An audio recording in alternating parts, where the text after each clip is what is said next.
Hey everyone, it's Naima here. Welcome back. This is video number 2 in a series of 4 videos talking about the 4 different phases of the menstrual cycle. Today's video we're going to be talking about phase 2, which is the follicular phase.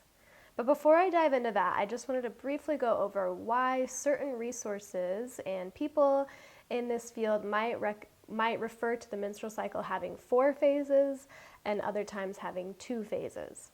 The reason of that being because we do have 2 main phases separated by ovulation, which is the main event in the menstrual cycle.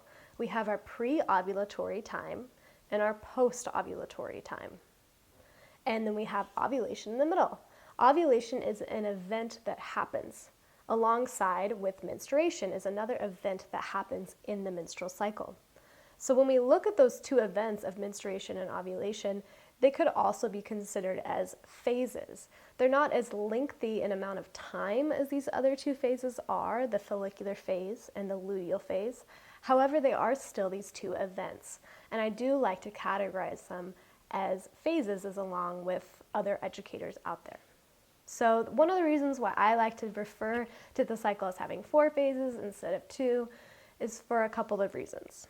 Number 1, I can viscerally feel each of those phases happening in my body. I can feel when I'm bleeding, and I can feel how my body changes and when it goes through when I'm in my follicular phase as it leads up to ovulation, and I can feel my ovulation occurring. And then noticing the different sensations and emotions that might be present during my luteal phase of my cycle. So I can quite literally feel each of these 4 phases, and it's nice for me to be able to identify with each of those 4 phases. A second reason is because these 4 phases of our cycles correlate beautifully with the 4 seasons of the earth. And that's something that I'll discuss a little bit more in depth in future videos. The last reason is because as an educator in this field, I find it's just easier to talk about and teach about these phases when they are broken down into 4 different phases. It's a little less overwhelming for the person learning like yourself. However, I don't want to separate these phases too much. I want you to remember that each of these phases happens in a cyclical way. They're not linear in fashion. They cycle. That's why it's called a menstrual cycle. So, let's jump into talking about the follicular phase of the menstrual cycle. So if you watched the last video, I recommend doing so if you haven't. It talks about menstruation. So after you start bleeding, about 2 to 3 days later, the follicular phase officially begins. And this phase of your cycle is predominantly ruled by 2 main hormones, follicle-stimulating hormone and estrogen. Follicle-stimulating hormone is released from the pituitary gland in your brain. It is part of the endocrine system, and that hormone sends messages down to the ovaries to start stimulating the follicles in your ovaries to mature.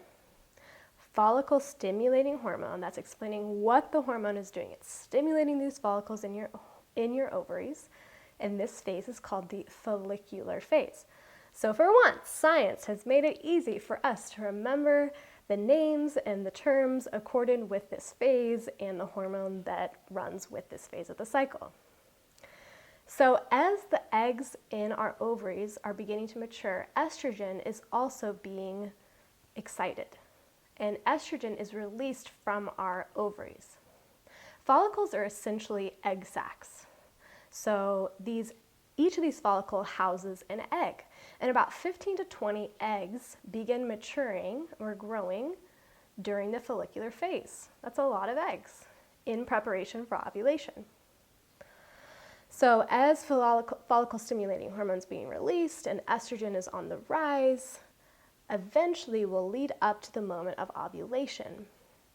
And what signals which egg of the 15 or 20 to be released is essentially which one reaches the finish line first. So meaning whichever egg reaches maturity or gets biggest in size the quickest is the egg that will most likely be ovulated. And that's when ovulation occurs. Ovulation also coincides with when estrogen is at its peak. So we're looking for that mature egg and when estrogen's at its peak, and then that's when ovulation will occur. So that's a little bit explaining in a brief way essentially what is happening during the follicular phase of the menstrual cycle. Up next, we will be discussing the ovulatory phase, when the egg actually bursts out of the ovary, and what happens after that. So stay tuned, hope to see you at the next time, and enjoy the next videos. Thanks for watching.